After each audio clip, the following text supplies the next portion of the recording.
Hello again. This is the mountain of games behind me. This is actually my game collection because it's sort of a rule that if you're a host for anything gaming related that you have to have your entire game collection behind you, so here it is. What you see behind me represents a lot of different varieties of games, from abstract to thematic, board games to card games. And regardless of the form factor of those games, a lot of them use cards. I wanted to kind of do an overview of the types of cards that you may find and may want to design. The very basic default card you're going to be working with is probably a playing card. With a standard playing card deck, you're getting a whole set of ranks from 1 to 13, depending on how you count the face cards.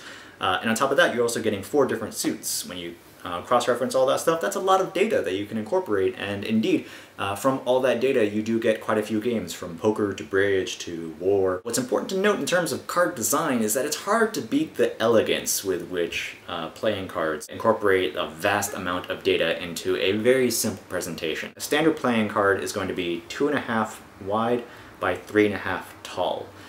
This is what you're going to be working with for most cards by default. When you're designing cards for any kind of game, you have to consider the context in which those cards are going to appear. You're going to have a hand of cards, you're probably going to play them, discard them, put them in front of you, probably put them in different locations, and that will have different effects. But really, the cards are the central focus of play. There are some basic questions you have to ask yourself whenever you're designing a card for a card game, even if it's just a prototype. Are you holding the cards in your hand for an extended period of time? Do you have to constantly refer to them? If so, you should probably set up your card so that most of the information is on one corner, or at most along one edge, so that when you fan out the cards, you can see the important information along the outside. You have to consider, do you want to actually do a double-edged card, for example? Have the same information along one margin and along the other. I call this ambidextrous layout. The advantage, of course, in terms of utility is that anyone, regardless of how they fan the cards, will be able to see the important information. The downside is that it creates a very busy design and doesn't leave you a lot of room down this center column to do much of anything in terms of any cool art. If you want cool art, that is. If you don't, then I guess it's no big deal. The other thing to consider is that if the card is set out in front of you in play, actually put out on the table, so that everyone can see it, whatever information is on here has to be visible to the entire table. So that also implies that you're going to have icons that are fairly large, something that's at least a ½ inch square. 24-point size is probably the smallest you want to do. Anything smaller than that, you really risk getting something that's just not legible at all from a distance. Also, one thing to consider when you're designing your cards is, can you rotate them? If not, that's another thing to consider. So you have only one orientation in which you can hold these cards.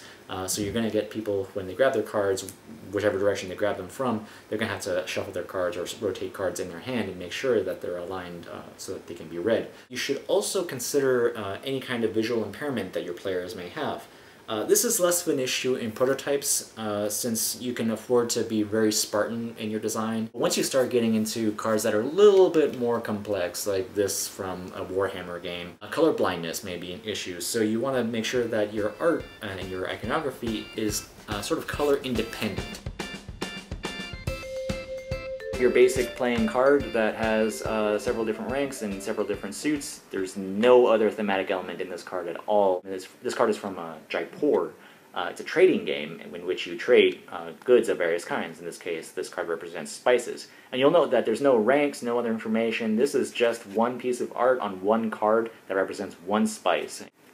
Another way to use cards is to represent the roles that you will play in a game. For example, this is from the Resistance, and this represents one of the good guys. If you have this card, that means you're one of the good guys, and you have to keep that secret for the whole game because no one else knows who the good guys are or who the bad guys are. Some games just use cards as pure trivia questions, in this case, trivia category.